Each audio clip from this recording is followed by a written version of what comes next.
Okay, thank you very much. I will get started then, and thank you to us for the kind introduction. I haven't had time to practice this in advance, so I might speak for 2 hours instead of one. No, you won't. Everyone will be down the covers. You might speak. Yes. Okay, so so I am going to talk about sematography. I'll say a bit more about what I mean by that in a moment. As part of the Views project, which is all about what is visual about writing in all sorts of different ways, I'm particularly interested in how we take a sort of visual and practice-based approach to writing practices. And I couldn't resist having a picture of my son, Ben, in the first slide, as I've taken to doing, because he inspires me in all sorts of unexpected ways. Okay, so now I can move the slides on. Okay.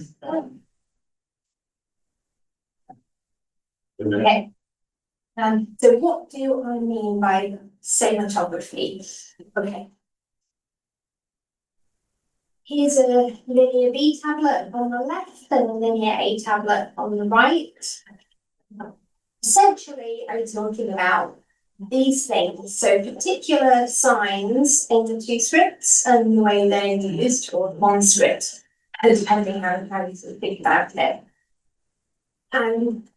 Now, traditionally, in my scholarship, these have been referred to as ideograms, because they're signs that represent a whole concept, usually in the context of counting it for bureaucratic purposes or measuring it for bureaucratic purposes.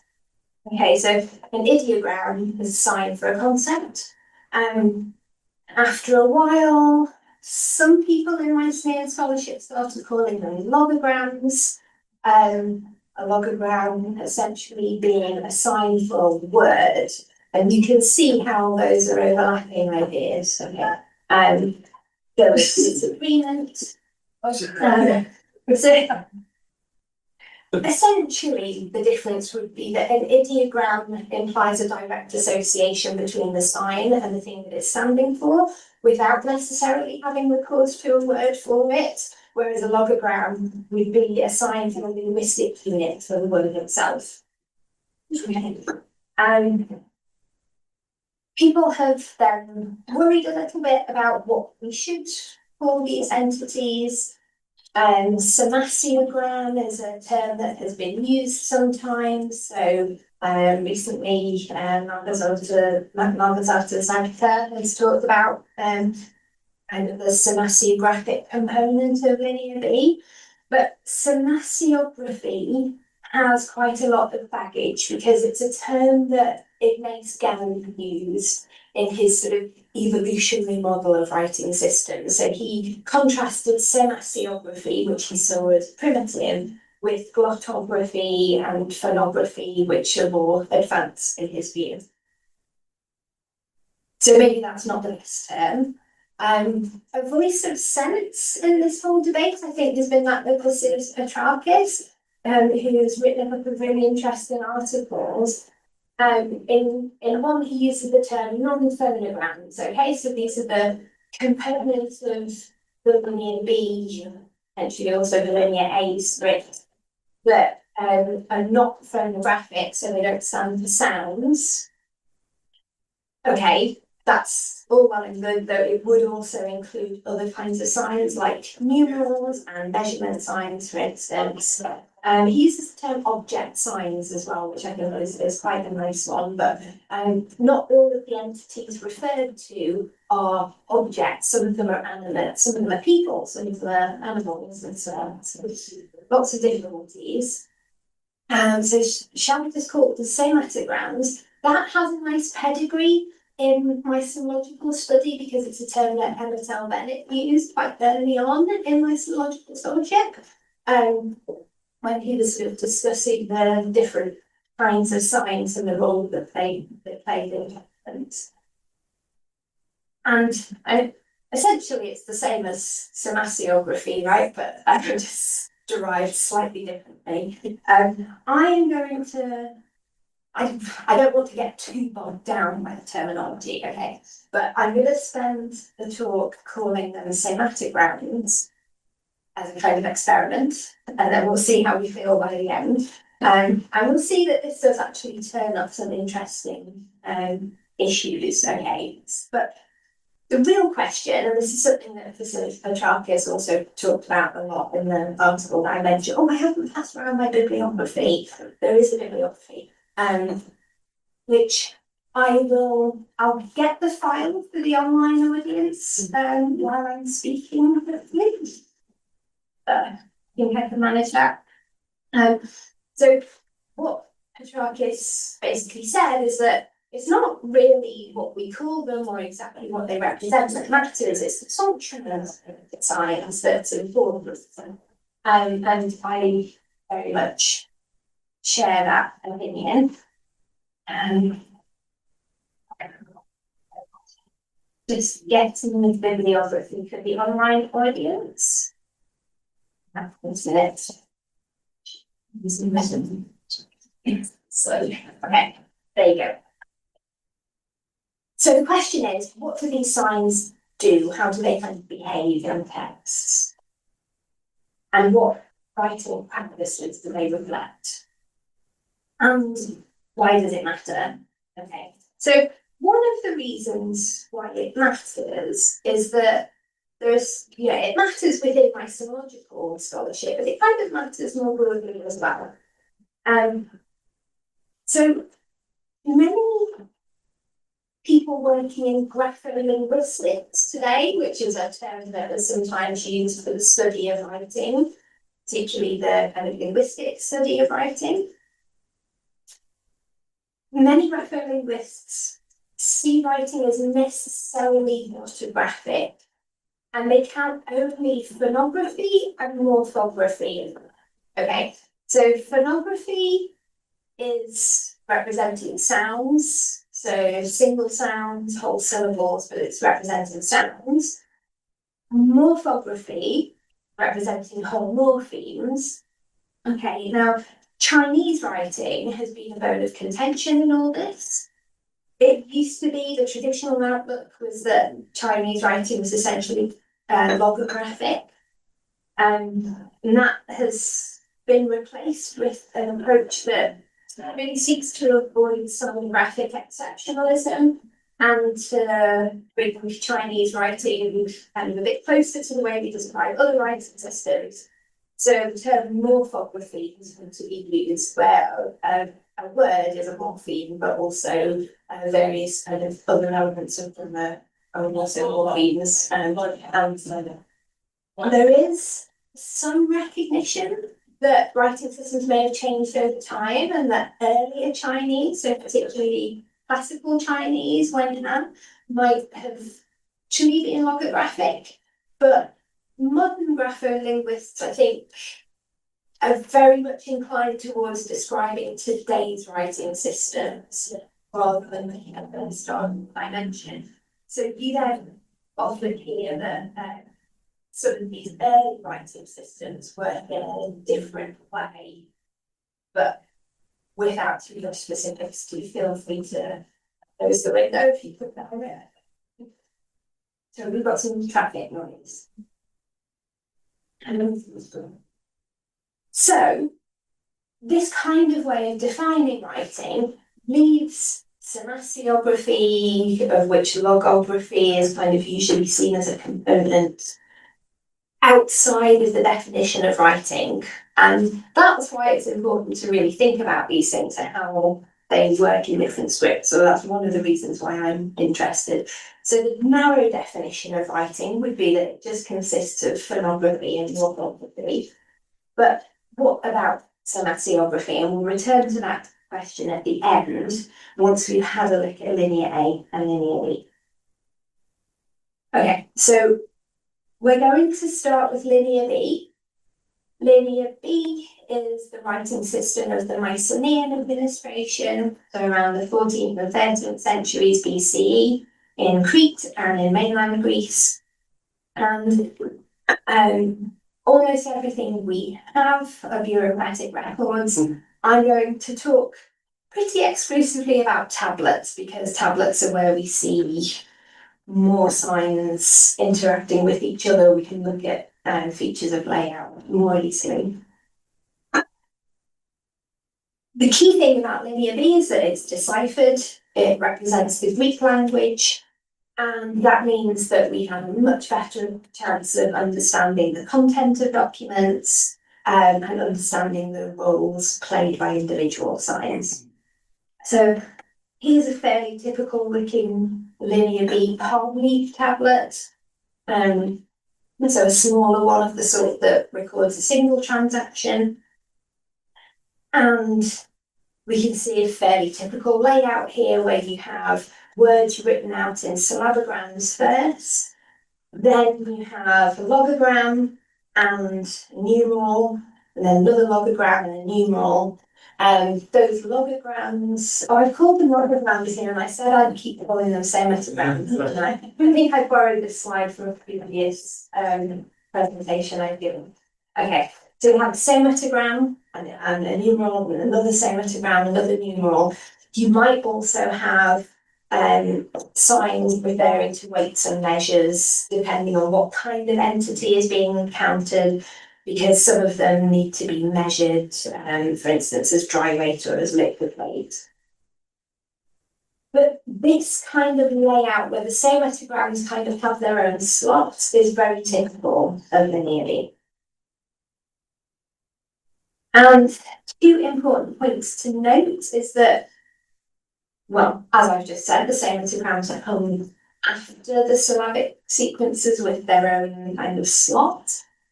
And the other important point is that we don't seem to have any examples of a syntactic use of sematograms, by which I mean we don't have any examples where they can be inserted in a sentence to represent a word. Okay, now that is perfectly common in other writing systems that have sematographic components, but it's not the case in other. It's worth just stopping on the word syntax. So I'm talking there mainly about grammatical syntax, which I suppose is usually what we mean, but the word syntax has a life outside of linguistics too. And I think visual syntax is quite a useful term in thinking about the layout of a text. So I'll probably return to that term a little bit as we go on, because I'm quite interested in the way that information is laid out and the kinds of signs that are used to represent it. Okay, so how a Linear B text laid out? We've just seen a single transaction one. Here's one with multiple transactions. If you know this tablet, you'll know that I've clipped it to make it so that we've just got the ones that line up nicely. So this is the sematogram for bronze.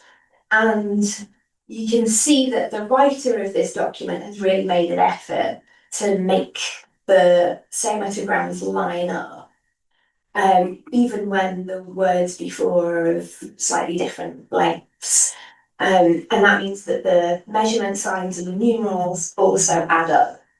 And that is something that we sometimes see in longer documents. It's by no means universal, but it's something that I think some writers would use to aid kind of processing, to aid the reader who comes back to these documents. And we do know that people return to the documents or need to consult them. So the articles by Sarah Finlayson and Anna Judson on the bibliography, for instance, plenty of examples. So you think of this as almost like a spreadsheet, you put things in columns so that you can retrieve them, as well as kind of creating a nice layout as you go. It doesn't mean that tablets were always laid out in this way. So This is quite a famous linear B tablet because it's the one with the tripods, which was discovered very shortly after the decipherment of linear B and confirmed the decipherment. So that's why it's quite a famous one.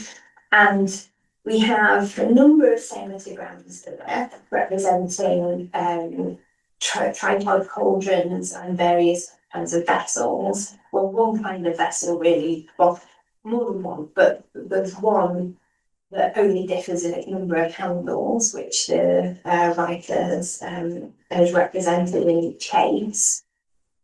Now, this is a fairly atypical linear B document, but it's one that we look at a lot because these are quite wordy documents. They give very interesting evidence for various features of Mycenaean society and administration. Here, there hasn't been any effort to line things up. In fact, this almost looks a bit more like linear A in that the sematogram just comes where it comes after the relevant sequences.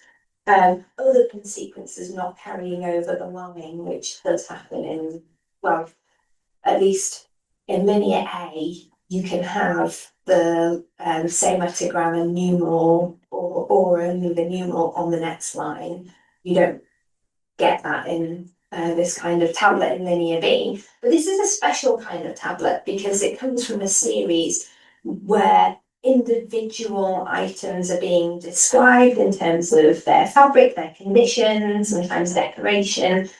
So we know that the writers were paying really close attention to individual items here rather than counting out lots of them.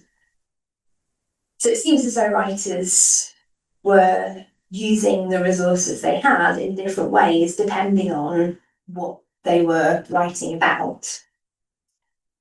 Now, it's actually quite useful that early on in Mycenological scholarship, a decision was made to categorise the tablets by the sematograms that appear in them, which means that we already think of them in series that kind of belong to the commodity being recorded. And that seems to be fairly faithful, I think, to how linear B administrators worked, as far as we can tell.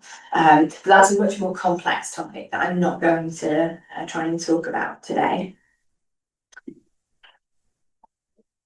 Okay, returning to the question of the function of these signs, I'm going to divide them into two on a functional basis. So a sematogram can be either substantive or it can be a modifier. Okay, what do I mean? So substantive sematograms would be the ones that stand for an entity being counted or measured. I should say that the framework I'm presenting isn't really new, but it kind of adapts different versions that you'll see by different writers like Petrarchus, Malena, and Emmett Bennett, and so on. But I'm sort of trying to organise it in a way that will be useful, as you will see. For my own purposes, that is. Okay, so my first group of substantive sematograms are the iconic ones. Okay, so after more than 3,000 years, we can still tell pretty well what this is a little picture of, so we know what is being recorded. That was an aid to the decipherment in itself. These are obviously the ones most categorizable as kind of ideographic or sematographic in the sense that you can see what it is without having to think of the word. Right? This isn't really a separate category, but is worth just separating out, merely because many scholars have separated these out. Ones that are iconic probably have an iconic origin, but for some reason it's harder for us to tell what it is. That might be because it's become more schematized over time, So I should say the iconic ones I've got, well, I think you can tell what they are. So a horse, pig, tripod cauldron, and a chariot. These two, for the kind of more schematized ones, are goats and gold, respectively. Okay. Now, it could be that the sign changed over time, became more simplified, more abstracted from what it already was. It could be that there's a kind of iconographic shared knowledge that we just don't have access to. It's very difficult to tell, but often we can reconstruct what these are signs for. A quick excursus to Cyprus, just because I have to do that. I'm sort of contractually obliged to talk about Cyprus in every talk. So while talking about iconicity, so linear B is derived from linear A, right? However we think about it, it comes from linear A writing practices.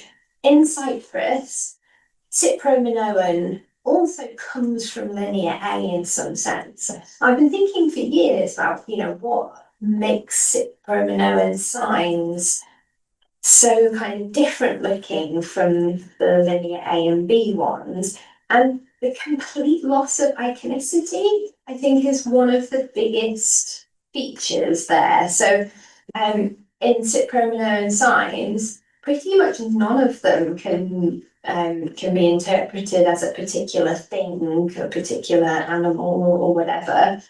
And they seem to have just moved away from iconicity completely. And they didn't inherit the sematograms either, as far as we can tell. I won't say any more about that. It's not really the subject of the talk, but I think a nice sort of comment on the side. Okay, back to the substantive sematograms. So another type are ones where we have a syllabogram, so a sign that is usually used to represent a syllable, but it's used as if it were a sematogram. They're functionally exactly the same as the iconic ones, used in the same kinds of contexts. But it's a syllabogram that stands for it. These aren't actually that common in linear B, and sometimes there are ones where we don't actually know what they stand for, but occasionally we know that they stand for a word that is otherwise spelled out, as in these two examples for Damar, steward, and Westmore, yearling. And then the final type is the monogram, by which I mean a kind of compound sign that is built out of syllabograms. There's two examples here, arepa, which is built from bottom to top in this case, so you do see it the other way around, which stands for Alefar Undment. It actually spells it out. And my favourite, Tumontu, which is Touillon cheese. Okay, so we've got 4 different types here. I'm going to describe the modifiers next and then come back to the kind of typological framework. Okay, what do I mean by a modifier? So I'm talking about syllabogram, a syllabic sign that modifies the reading of a sematogram. So it has a kind of sematographic function, but only with another sematogram.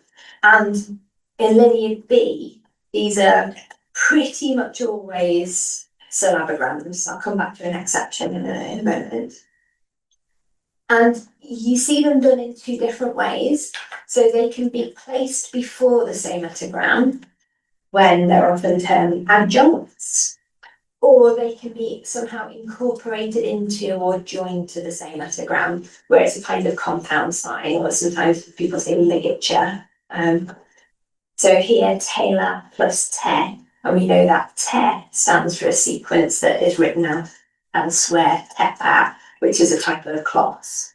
So it's the cloth sematogram with tear, the syllabogram for tear inside it. Okay, now a quick exception to what I just said, in that very occasionally you see that a substantive sematogram that can otherwise stand on its own to be counted can be used as a modifier for another sematogram. So it's rare, but there's an example here. I'm pretty sure goblet is probably not the best word for this vessel, but it has often been applied to it. So this is so two sematograms together, the sign for gold and the one for a kind of vessel labelled here as a goblet. So you could use those separately to weigh out gold or to count these vessels. Here, this is telling us that the vessel is made of gold. So it's, yeah, it has a different role from what we see otherwise. And you also, well, John will know much better than I do, but you get Lana, the wool sematogram with male or female sheep, that's right, isn't it? Where you, so it's sort of specifying where the wool comes from and your sheep comes from. But these are rare.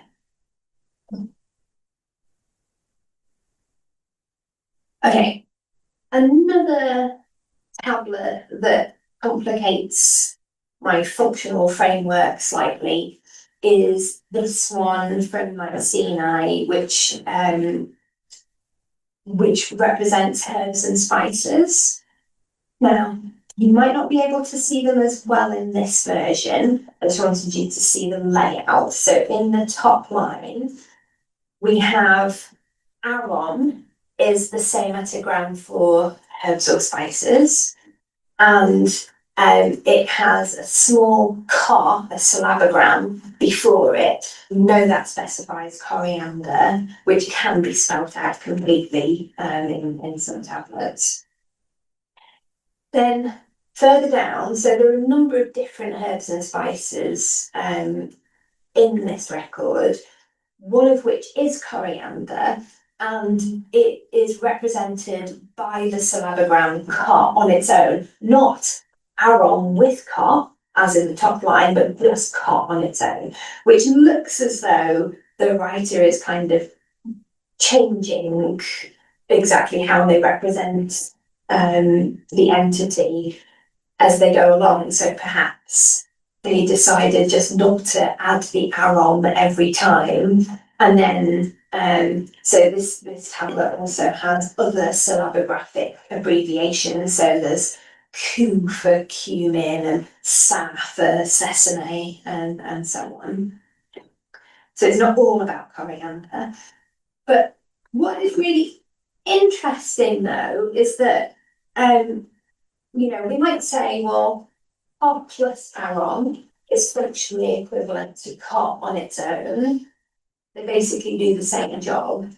But clearly for the writer, they're functionally different in some sense, because the writer has made quite a lot of effort to make sure that these ka signs on their own, which are acting as a sematogram and are followed by a measurement sign and a numeral, they look a bit different from ka as found in syllabographic sequences in the same tablet. So on the right, you can see ka in kana ka and in kono, and then again ka in kana ka down below. When it occurs on its own, it has this really elongated, pointy part at the bottom and only a small head, whereas in the others, the head is more kind of rounded and bigger in proportion to the rest of the sign.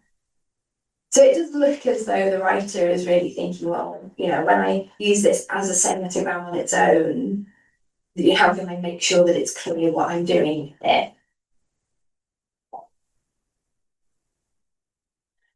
Okay, and then Another oddity that is worth mentioning, I realise this probably isn't the best tablet I could have used to show it, but the oddity is what is known as double writing, which is where a writer will write out the signs for a word, so they'll spell it out in syllabograms, and then they use the sematogram for the same concept or thing right after it, with the numerals or measurements that come with it. Here, the sematogram is a bit damaged, and I always wonder if I suppose we have read it correctly, but it's quite interesting that, so this is 2 my favourite monogram, and I should remember, is the cheese word. And the compound version of it has this kind of rounded bottom, whereas this writer's RA2 is very pointy when they just write it out as a separate syllabogram. So again, it's a slight sort of visual difference for signs that have a sematographic function. So there's another tablet where this appears exactly the same. We get 2 and then the monogram for it in UN 718 at Pymos, where the monogram just looks exactly the same as the 2 syllabic signs that have been used to spell it, just as if they were just stacked one on top of the other. So that's not a universal principle, but some writers evidently were interested in kind of how syllabograms spelling out words might have been kind of functionally different to sematograms. Okay, so let's return to my typology. So this is a kind of framework for thinking about how sematograms work, or at least it starts off that way. So we've got the functional category of sematograms, which is synchronic. So I mean that just for linear B. We're moving on to linear A in a moment. And then second category, again, is functional. So do they act as a substantive or do they act as a modifier? And again, that's synchronic. I mean that just for linear B. And then the last category isn't really functional. It's more about the visual differences between the signs as they're used across the tablets. And I think that is a weakness in a kind of functional framework like this. So let's say it's not really a functional framework. But what it does do is give us some valuable historical information about where these signs come from, because they seem to originate in different kinds of practices for making sematograms. So it looks as though we're dealing with at least 3 different origins for the substantive sematograms. So ones that originated as iconic signs that can stand directly for the thing denoted, maybe without recourse to the word, but I don't really believe in that too much. Okay. Then we have abbreviations. So the first syllable of the word for the thing denoted, standing as kind of acrophonic abbreviation. And thirdly, a compound sign that represents the whole syllabic spelling of the word for the thing denoted. Okay, now you can see how the first of these is kind of semasiographic, if that's what we want to call it, or ideographic. The other 2 are very much grounded in the word for the thing. Okay, you can't really get away from that. So they are glottographic things themselves. Okay. Now, 2 questions. Firstly, do they exist in linear A? Yes. Abbreviations, harder to be sure, but we think so, yes. And compound signs, definitely yes. Are they still productive in linear B? So here I'm interested in thinking about what kind of practices they come from, and then have the practices been inherited, or have only the signs been inherited? Okay, so are they still productive? Can you still make a new sign this way in linear B? Iconic signs, probably, but less so. Abbreviations, yes, definitely. And I see even more in the modifiers, and compound signs, yes, definitely, that's clearly productive. One interesting thing to say is that where you have compound signs and abbreviations, for some categories, you find that you only have instances of any one of them at one site. So if you look across the whole range of sites, it actually looks as though some of the signs that result from these practices might be localized. It's always hard to make a generalization like that because we don't really have enough evidence to be sure. But I think that kind of adds support to the idea that these are still productive and that it looks like at a given site you might innovate a new one by making the compounds or using a particular abbreviation. Iconic signs, which bit of a spanner.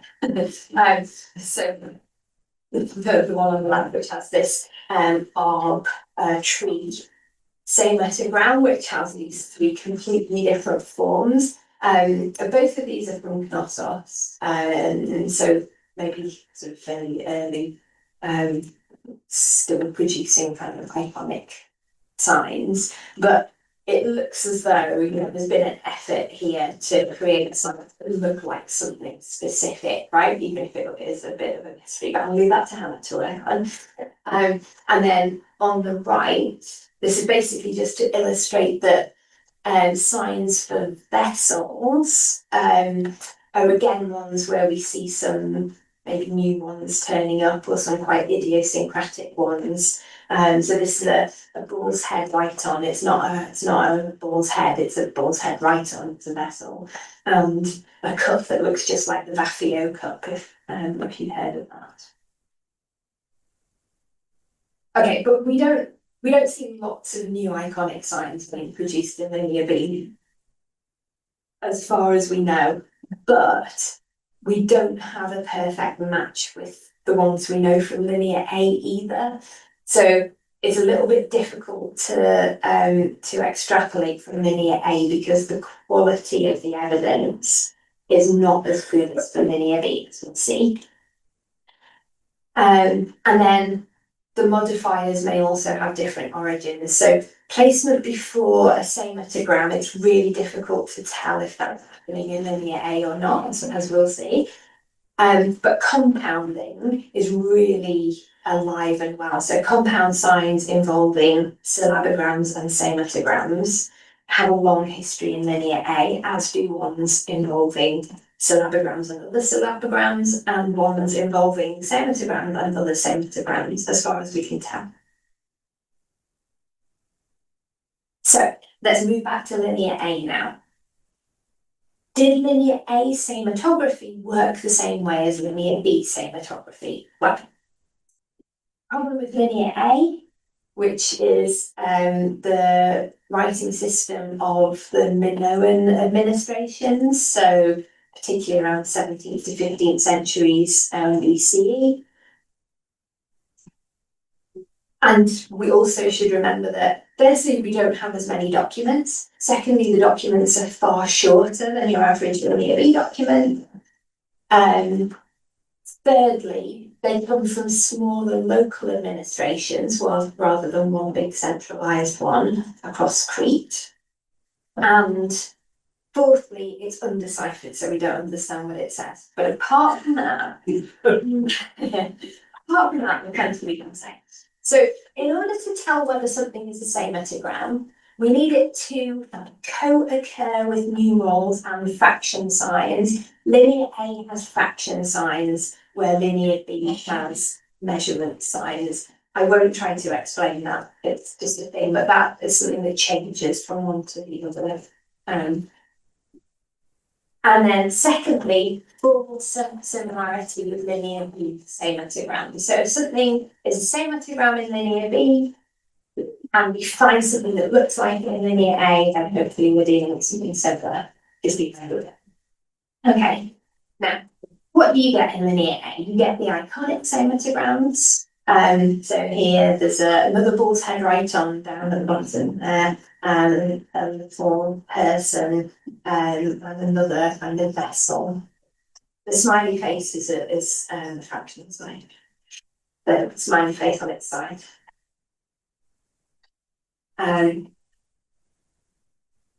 Okay, now I'm going to just give you a few illustrations rather than trying to categorize. So here is a linear A tablet. One of the things you notice immediately is that you can have numerals in the middle of a line, at the end of a line, at the beginning of a line, and that suggests that the distribution of information is sort of continuous rather than line by line, as it is in linear B.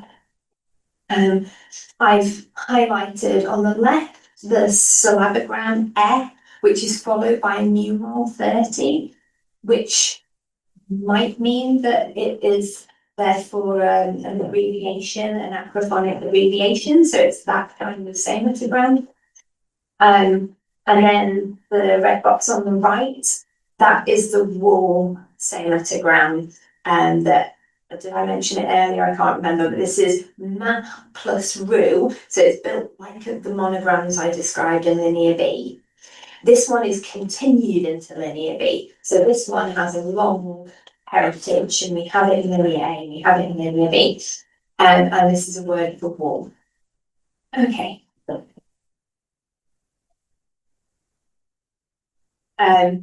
Oh yeah, I probably shouldn't have put this slide in.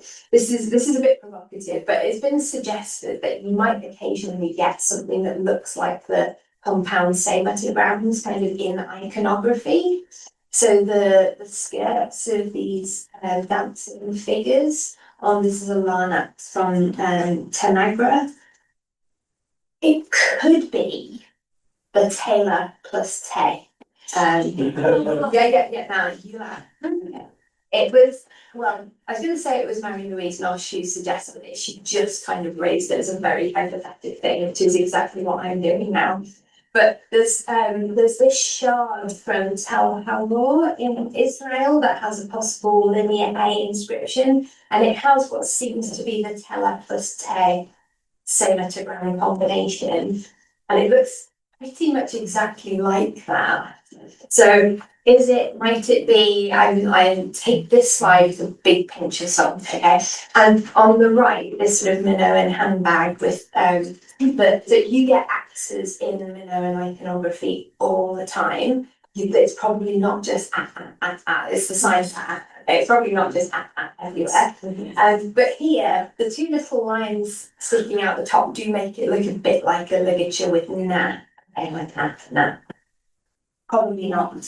But who knows? Maybe keep a sharp eye out also. Okay.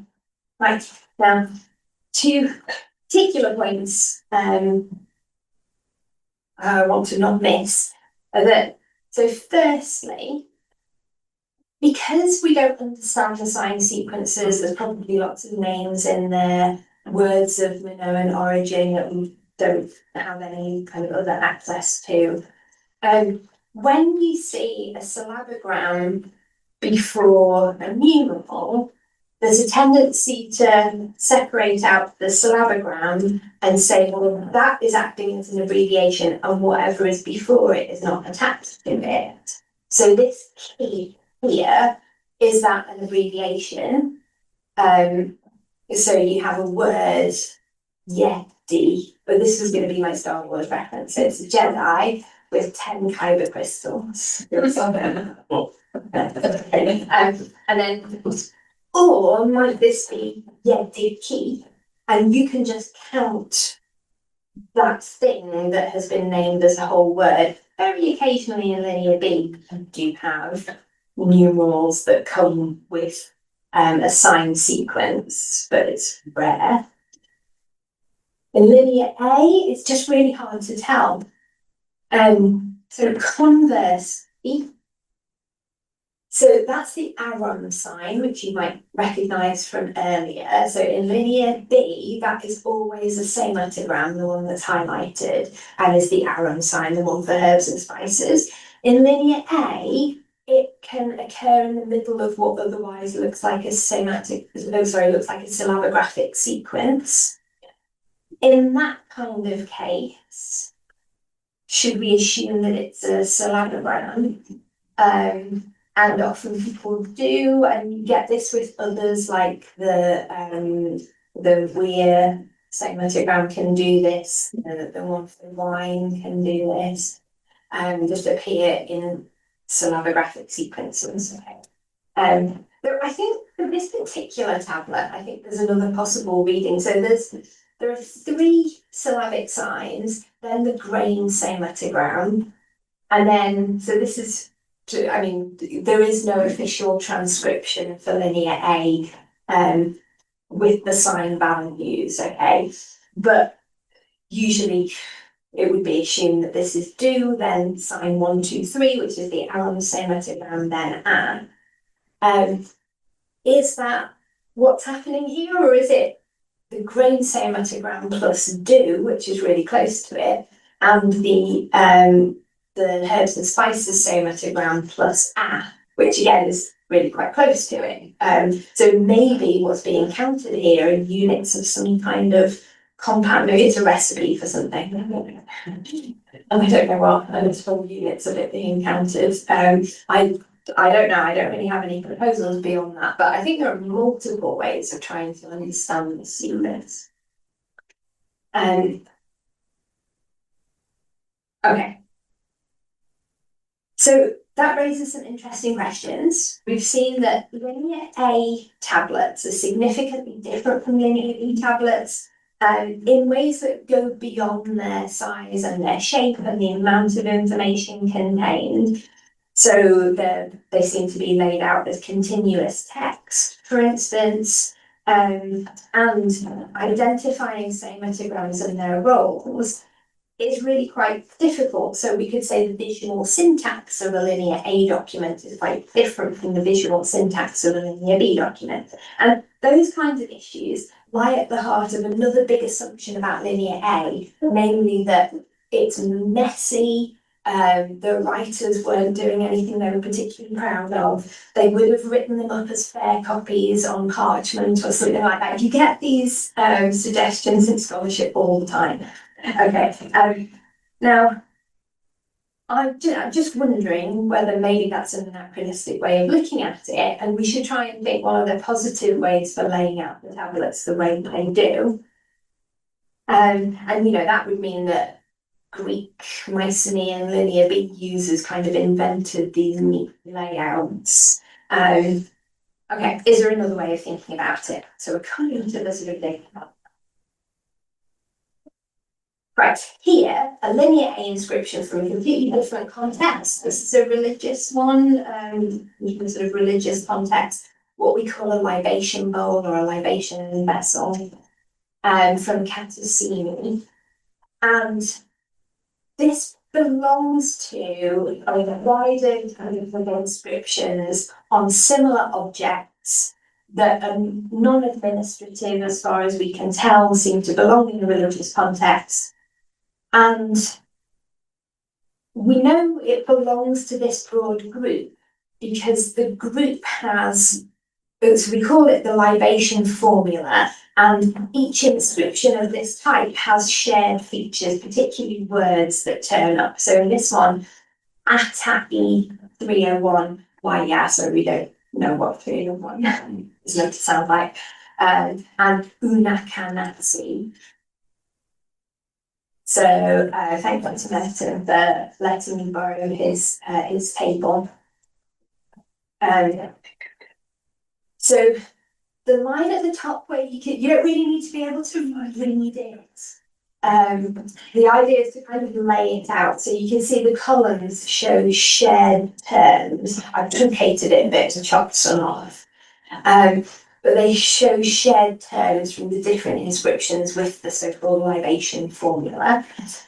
The one with the boxes at the top, that's our inscription that we're looking at right now. And I've put some arrows at the bottom of 2 of the columns. So this is where, in this inscription, you get a sematogram, which as far as we know can only stand as a sematogram, where you might expect another word to turn up. So we don't have adikite, yadikite, or anything similar in this inscription. And we don't have these ideograms, but that's maybe not unexpected in this inscription. There seems to be something missing. And we don't have asarame or yasasarame or whatever in this inscription, but we do have the sematogram for olives. Okay, and then at the end, we don't have ipinama, but we do have the sematogram for oil. Okay, now I'm not saying that any one of those words that's missing from this inscription is the word for olives or for oil. But what I'm saying is, it looks as though this is kind of common construction for a sentence, and sematograms are standing in where otherwise you usually spell out a word in syllabograms. Okay, so it looks here, this is the best evidence we've got, that in linear A, sematograms might have a more syntactic role, that you might be able to insert them into what is otherwise a sentence. It's not as if we can understand linear A well enough to really talk about sentences, much as some people would like us to be able to be. But this is really encouraging and different. Okay, now what if a sematogram can stand for a whole word within a sentence? Okay, might that make a difference to how we think about how linear A text is sort of constructed? Might it make us reflect on when we categorize something as a syllabogram and when we categorize it as a when we categorize it as a syllabogram and when we categorize it as a sematogram?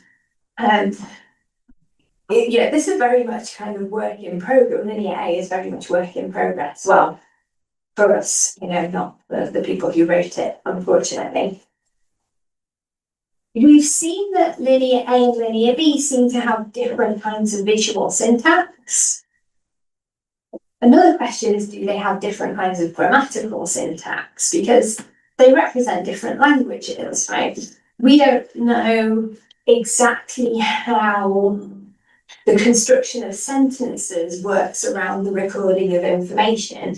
Now, for linear B, you can see that it kind of makes sense to take these words that can stand for whole things and use them purely as a counting device. Right, so when you come to some writing practices that belong to another language tradition and are built upon its syntax, but you come in as a Greek speaker and you're changing administration to Greek, however that happens, which is another whole debate in itself, you can maybe understand how there might be some reanalysis of what signs can do and sort of how you structure information. Certainly there's reanalysis of how the administration works, because tablet types change, tablet sizes change, the nature of administrative recording clearly changes in various ways. So this would be another kind of change, I guess. And if we're thinking about grammatical syntax in linear A, and you could also say that there's a couple of instances, thank you to Torsten for alerting me to this, couple of instances where you get in a noun phrase, the modifier seems to come before the head, so the adjective or adjective-like thing comes before the noun. That is also quite reminiscent of the sort of modifier sematogram role where it comes before the substantive sematogram. So could there be kind of traces of what in linear A is more grammatical, but in linear B is simply being kind of reanalyzed? That's what I'm suggesting there. So that could mean that we have a complete change. Now, strangely, linear B looks, if you were to compare with cuneiform, right? So Linear B is often called a logosyllabic script. Cuneiform also, but they're worlds apart in how they work. If you look at proto-cuneiform, and thank you to Colvin for helping me with this example, which I'm now not going to be able to speak about for very long, but the point really is that, you know, you have some introductory kind of or descriptive phrasing down in the bottom left part that has a city name and other designations. But then for the entities being counted, they have their slots. They have a very particular visual syntax. So this records sheep and specifies certain kinds of information about them, but it's very concerned with kind of parceling them up and counting them out. That's what Linear B looks like, right? It looks like proto-cuneiform. What's interesting is that Linear A, if I'm right that in Linear A, sematogram can have a syntactic role, then that would make it look much closer to later cuneiform, to sort of Mesopotamian Neolithic cuneiform, you know, the standard version that we're used to, where sematogram, logogram, whatever you want to call it, can play different roles, but it can act within grammatical syntax. And then you could also compare other logosyllabaries like Anatolian hieroglyphs, Mayan, and for that matter, Egyptian's quite similar, but without the syllabic part. Now, one reason that's interesting is that it looks like the linear script or script goes in the other direction from cuneiform, in that it looks like it moves from a kind of logosyllabary to something that only uses sematograms in a really restricted context. It's sort of commonly thought that cuneiform grows out of something that is essentially more primitive, like still primitive with the, you know, big scare quotes. So something that involves counting, it grows out of this use of tokens, kind of counting object by object, essentially, and grows to be more complex over time. That's the usual way of thinking about it, right? But if we have the reverse for linear A and linear B, that is quite interesting. And that kind of thing can happen in writing systems. So, you know, one writing system sort of derived from another can develop a completely different type. So, Old Persian cuneiform is not logosyllabic, it's just a sort of alpha syllabary. The Paleo-Hispanic scripts are kind of alpha syllabic, but derived from probably more Phoenician than Greek, depending what you think about them. Ge'ez is derived from something that is consonantal, so ancient South Arabian. Cherokee is often thought of in relation to alphabetic writing, but is itself syllabic. There's the Caroline Islands script, which develops as a syllabary, but there's this relationship with an alphabetic version. And it's really interesting to look across different writing systems. Okay, and now I really am right at the end now. So what I would, oh now why did I include that? I don't know why I included that one. I think I was just going to say that what is really important about linear A and B is that we understand the practices. I'm more interested in kind of understanding the practices than just classifying them methodologically. So this is a window into the Wesleyan Seal Room. And this has real applications outside as well. So there are many scripts that are not considered as real writing systems within the narrow view of writing, but it's still, you know, very often counted within grapholinguistics. If we paid more attention to the way that sematography or ideography or semasiography or whatever we want to call it, but more attention to the way it works, that might help us to understand better how we can incorporate the study of no art, Dongba, Adinkra, Incividi, these four examples, within a sort of renewed framework of writing systems. And finally, it's just a shame that we can't go and observe the writing Lego reconstruction with my own Lego figure visiting. And there I will finish. Thank you very much.